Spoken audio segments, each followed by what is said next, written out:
जय हिंद साथियों, एक बार फिर स्वागत है आपका कॉम्पिटिटिव जंक्शन में। काफ़ी दिनों से हम लोगों की क्लासेस नहीं हो पा रही थी।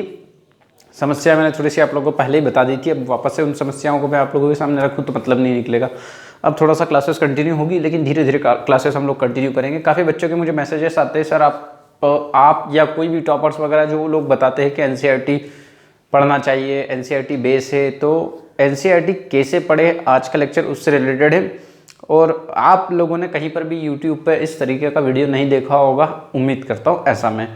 एनसीईआरटी सब बोल देते हैं आपको कैसे एनसीईआरटी पढ़े, और कहीं जगह पर आपको यूट्यूब पर एनसीईआरटी की समरीज मिलती है 6 टू लेकर 10 तक, और कुछ जगह पर 6 टू लेकर 12 तक आपको एनसीईआरटी की समरी मिलती है, और वर्ड टू वर्ड, और उसके बाद में चैप्टर टू चैप्टर वो सारी चीज़ें पढ़ते हैं। आज मैं आप लोगों को एनसीईआरटी पढ़ने का बिल्कुल सही तरीका और करेक्ट तरीका बताता हूँ। हम टारगेट कर रहे हैं पेपर 3 को लेकर के कि किस तरीके से आपको एनसीईआरटी का यूज़ करना है पेपर 3 को लेकर के। फिर उसके बाद में सारे सब्जेक्ट्स को लेकर के बनाऊंगा वीडियो, लेकिन अभी फिलहाल हम लोग साइंस एंड टेक्नोलॉजी की बात करते हैं क्योंकि काफ़ी बच्चों को इसमें बहुत ज़्यादा समस्या आती है।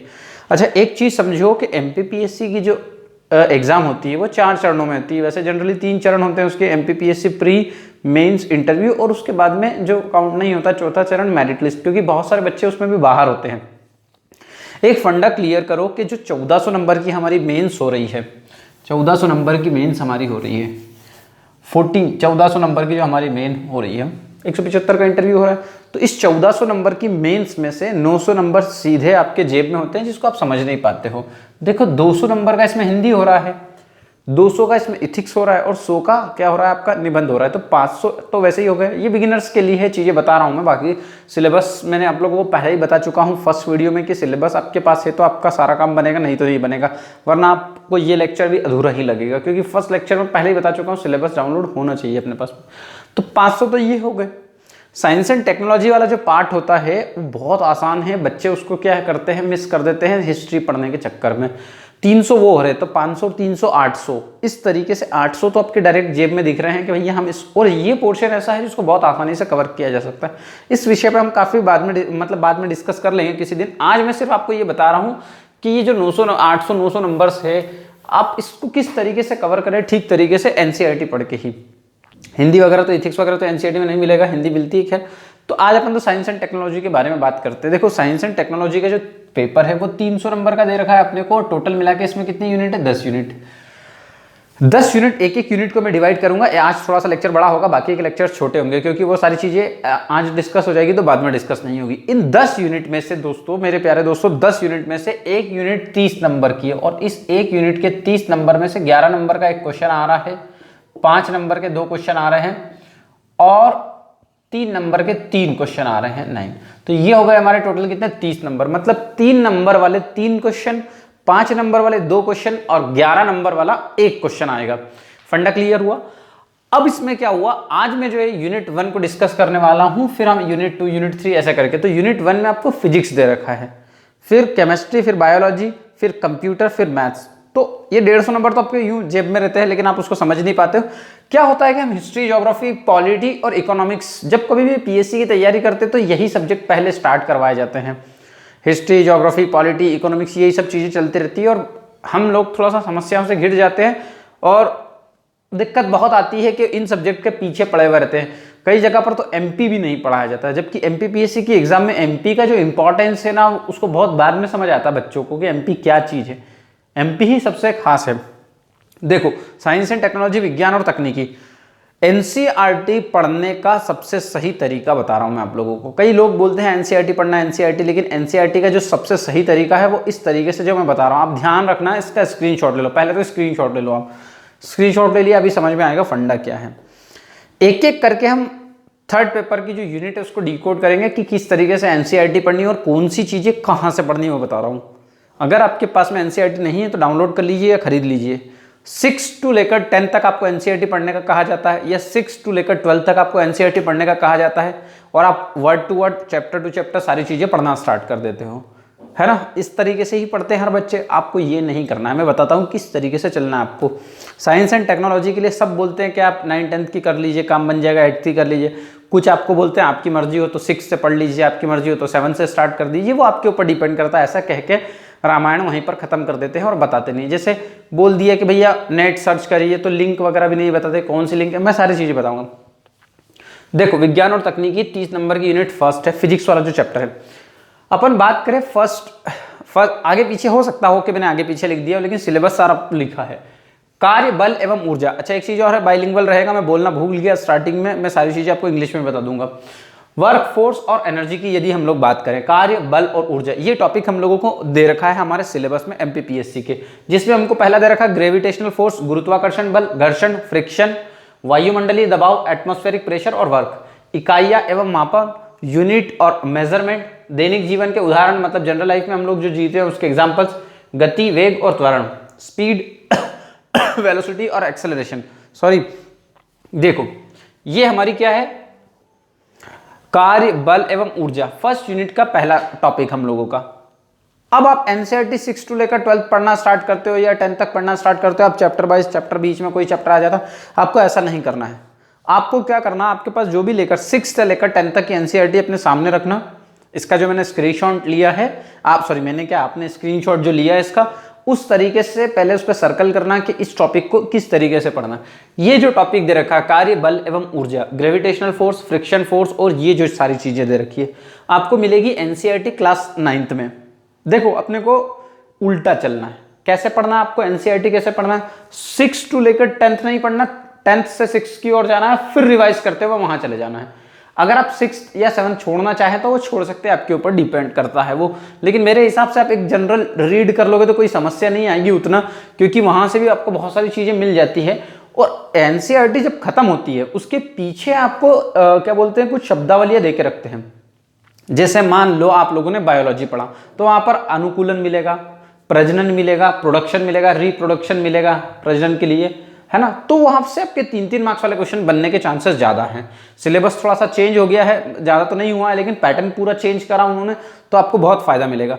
तो एनसीईआरटी क्लास 10th में तो ये वाला चैप्टर नहीं है, लेकिन क्लास 9th की जो एनसीईआरटी है उसमें आपको चैप्टर नंबर 8, 9, 10 और 11 पढ़ना है फिजिक्स के लिए। कौन सी एनसीईआरटी, 9th की एनसीईआरटी, 8, 9, 10 और 11 में आपको ये चैप्टर मिलेगा, ठीक है।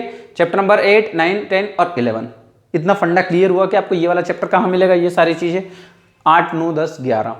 फिर 8th क्लास की जो एनसीईआरटी उस पर सर्कल करो कि मुझे 11 चैप्टर और 12 चैप्टर पढ़ना है, जिसमें वर्क फोर्स एनर्जी वाला चैप्टर दे रखा है। फिर 7th की एनसीईआरटी में चैप्टर नंबर 13 और 6th की एनसीईआरटी में चैप्टर नंबर 10। ये यूनिट आपकी कंप्लीट। अब क्या करोगे, चैप्टर 1, चैप्टर 2, चैप्टर 3, और इसमें फिर भूल जाते हो आप और आप बोलते हो कि एनसीईआरटी तो याद ही नहीं हो रही। कुछ बच्चे एनसीईआरटी को फिर रट्टा मारना स्टार्ट कर देते हैं। ये चैप्टर आपका कंप्लीट, मतलब 6 टू लेकर आपकी 10th की एनसीईआरटी कंप्लीट हो गई। एक बार में नोट्स मत बनाना, एक बार सिर्फ रीड करने के लिए होता है। कुछ बच्चों को तो समस्याएं आती है, 3 बार पढ़ना पड़ता है, तो आप एटलीस्ट कम से कम 2 बार पढ़िए और सेकेंड या थर्ड टाइम में नोट्स बनाइए। अब आपको करना क्या है कि आपको साथ में एक लूसेंट की बुक आती है, साइंस वाली अलग से आती है, वही रखना, वो वाली मत रखना जिसमें सारी चीजें दे रखी है, उसको साथ में रखना। यदि आपको कुछ एक्स्ट्रा उसमें से मिलता है तो उसको एक्स्ट्रा रख लो, लेकिन इसके अकॉर्डिंग ही, इससे बाहर नहीं जाना अपने को ज्यादा। कुछ बच्चे ज्ञानचंद से भी पढ़ते हैं, ज्ञानचंद की भी बुक अच्छी है लेकिन काफी मोटी है, तो उसमें हो सकता हो आपको समस्या आ जाए, है ना। लेकिन आप लूसेंट ले लो तो आपका काम बन जाएगा, ठीक। इसके बाद हम लोग आगे बात करें किसकी, चैप्टर नंबर ध्वनि की। एक सेकंड रुकना दोस्तों, सॉरी दोस्तों थोड़ी सी दिक्कत आ गई थी, माफी चाहता हूं। तो इतना फंडा क्लियर हुआ आपका, वर्ड टू वर्ड मत पढ़िए, चैप्टर ये जो चीजें दे रखी है, कौन सी एनसीईआरटी में कौन से चैप्टर नंबर पर दे रखी है, सर्कल कर लीजिए, उसको लिख लीजिए, ये खत्म। नेक्स्ट चैप्टर उठाइए ध्वनि। जैसे मान लो आपने उठाया साउंड वाला चैप्टर, डेफिनेशन, प्रसार का माध्यम, मतलब मीडियम क्या है उसका, जहां जहां पर वो चलेगी, श्रव्य व अश्रव्य ध्वनि, ऑडियोबल और नॉन ऑडियोबल साउंड, शोर और संगीत साउंड।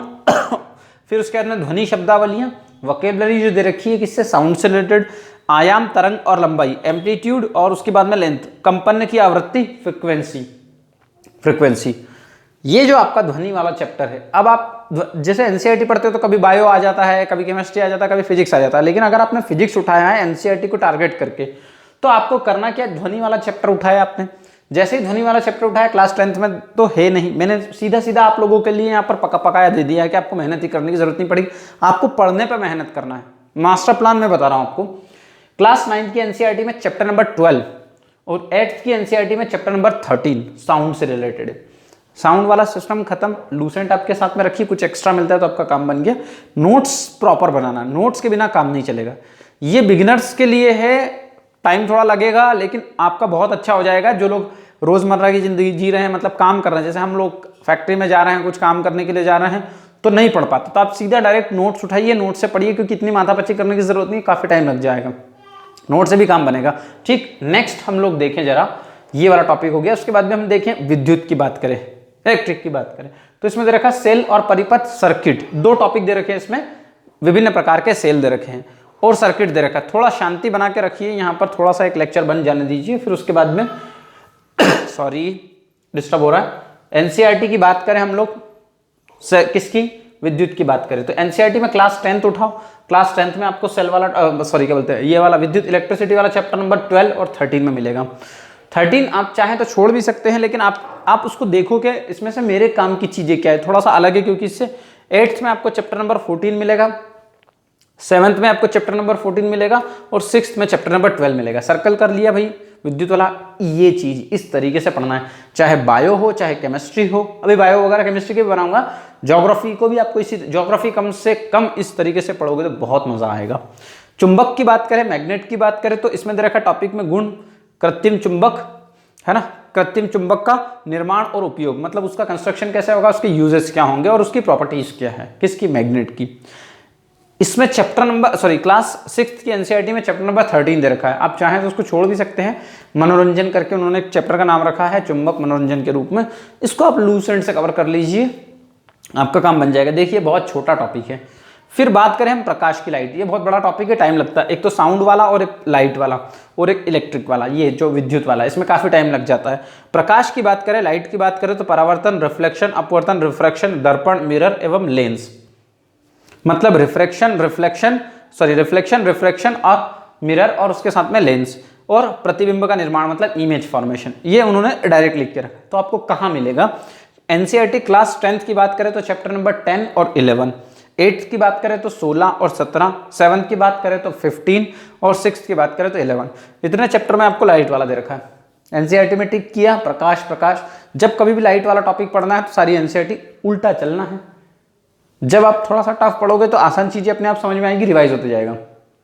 जरूरी है सब पढ़ना, वही फिर से कंडीशन के आपके ऊपर डिपेंड करता है कि आपका लेवल कितना है, कहाँ से चलना है, कितना आसान है। देखिए वो बार बार रिवाइज हो रहा है, एक हिसाब से आप देखोगे ना तो वो आपका बार बार रिवाइज हो रहा है। जब आपने ज्यादा पढ़ लिया फिर कम की ओर जा रहे हो आप, क्योंकि आपका नोट्स बनते जा रहा है, रिवाइज होते जा रहा है, आपका शॉर्टकट में चीजें होती है, फिर आप आ रहे हो वापस डिटेल पढ़ रहे हो। ठीक, नेक्स्ट देखें हम प्रकाश के बाद में, यदि हम लोग बात करें ऊष्मा की, मतलब हीट की बात करें हम, तो क्या है इसमें, तापमापन दे रखा है, थर्मामीटर दे रखा है और ऊष्मा का रूपांतरण, transformation of heat. 7th class की एनसीईआरटी में दे रखा है चैप्टर नंबर 4। अब आपको इतना फंडा क्लियर हुआ कि हर चैप्टर आपको वर्ड टू वर्ड 6 to लेकर 10 तक नहीं है, ये 7th में ही मिलेगा, ये सिर्फ 6th में ही मिल रहा है, ये 10th 8th 7th में मिल रहा है, 9th में नहीं मिल रहा है, ये 9th में मिल रहा है, 10th में नहीं मिल रहा है, 6th में नहीं मिल रहा है। इतना फंडा क्लियर हुआ, इस तरीके से आपको एनसीईआरटी का यूज करना है, कुछ छूटा तो नहीं है, इतना फंडा हो गया। अच्छा एक चीज और समझो, ये छूट गया, पारिभाषिक शब्दावलियां। हिंदी का जो पेपर होता है उसमें पारिभाषिक शब्दावलियां आपको आती है, वो पारिभाषिक शब्दावलियां आपको बहुत सारे नंबर देके जाती है, 15 नंबर के समथिंग आपको देके जाती है। बच्चे ढूंढते रहते हैं कहाँ से पढ़ें, किताबों से पढ़ें। एनसीईआरटी की जो साइंस की जो एनसीईआरटी है उसके पीछे पारिभाषिक शब्दावलियां भी दे रखी है। यहां पर एक दे रखा है महत्वपूर्ण साइंटिस्ट के बारे में, चैप्टर में, यूनिट्स में आगे जो आएगी यूनिट, वो सारे साइंटिस्ट भी 9th 10th की एनसीईआरटी के पीछे दे रखे हैं, जनरल इंट्रोडक्शन दे रखा हम लोग, वो भी आप पढ़ें तो ज्यादा बेटर रहेगा। ये एनसीईआरटी पढ़ने का तरीका है दोस्तों। आगे हम लोग केमिस्ट्री का देखते हैं। देखो आपके लिए थोड़ी सी मेहनत की है, आप लोगों को मेहनत करने की जरूरत नहीं, स्क्रीनशॉट आप लोगों ने ले लिया हो, नहीं लिया हो तो ले लो एक बार, वरना भूल जाओगे। तो ये फंडा आप लोगों को मुझे लगता है क्लियर हुआ होगा। इस तरीके से केमिस्ट्री पढ़ना है, बायोलॉजी पढ़ना, एक एक करके हम 10 यूनिट को डिकोड करेंगे और रिसोर्स आपके लिए क्या होना चाहिए, बुक लिस्ट क्या होना चाहिए, वो सारी चीजें एक एक करके मैं बताऊंगा आप लोगों को। तो मिलते हैं नेक्स्ट लेक्चर में। जय हिंद। और हमारा पॉलिटी का क्लास भी स्टार्ट होगा धीरे से।